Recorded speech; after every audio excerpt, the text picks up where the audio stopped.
നമസ്കാരം, എൻ്റെ പേര് രാഹുൽ. ഞാനിന്നിവിടെ എൻ്റെ സിവിൽ വാർ സിനിമ കാണാൻ പോയി എക്സ്പീരിയൻസ് ഷെയർ ചെയ്യുന്നത്.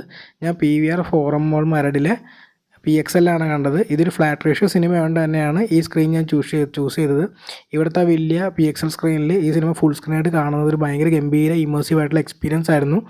ഇത് അറ്റ്മോസ്ഫിയറിൻ്റെ അല്ലായിരുന്നു, അത് 5.1 DCP ആയിരുന്നു. എന്നിരുന്നാൽ പോലും സൗണ്ടും നല്ല എക്സ്പീരിയൻസ് തന്നെയായിരുന്നു. സിനിമയെക്കുറിച്ച് പറഞ്ഞാൽ സിനിമ എനിക്ക് ആക്ച്വലി ഇഷ്ടമായി. ഒരു പൊളിറ്റിക്കൽ വാർ മൂവി എന്നുള്ള രീതിയിൽ വേണം നമുക്കിനെ കാണാൻ. ഭയങ്കര ടെൻസ്ഡ് ആയിട്ടൊരു സിനിമയാണ്. ഭയങ്കരമായിട്ട് ആക്ഷൻ സീക്വൻസുകൾ അങ്ങനെയൊന്നുമില്ല, പക്ഷേ ഉള്ള സീക്വൻസ് ഭയങ്കര ടെൻസിങ് ആയിട്ട് നമുക്ക് മൂമെൻറ്റ്സ് വരുന്നൊരു സിനിമയായിരുന്നു. എനിക്ക് പേഴ്സണലി ഈ സിനിമ ഇഷ്ടമായി. നിങ്ങളും ഈ സിനിമ കാണാൻ പറ്റുവാണെങ്കിൽ ഫ്ലാറ്റ് സ്ക്രീൻ കിട്ടുന്ന എവിടെയാണ് അവിടെ പോയി കാണുക. PXL അവർ റിമൂവ് ചെയ്യുമെന്നാണ് ഞാൻ കേട്ടത്. നിങ്ങൾ ഇനി അവർ തിരിച്ചിടുന്നുണ്ടോ എന്ന് നിങ്ങൾ ചെക്ക് ചെയ്യുക. കാണാൻ പറ്റുവാണെങ്കിൽ PXL തന്നെ കാണാൻ ശ്രമിക്കുക, കൊച്ചിയിലുള്ളവർ. എന്തായാലും എനിക്ക് സിനിമ ഇഷ്ടമായി. നിങ്ങൾ ഈ സിനിമ എവിടെ നിന്നാണ് കാണാൻ പോകുന്നതെന്ന് പറയുക. ഞാനൊരു സാമ്പിൾ വീഡിയോ കൂടി ഇട്ടേക്കാം.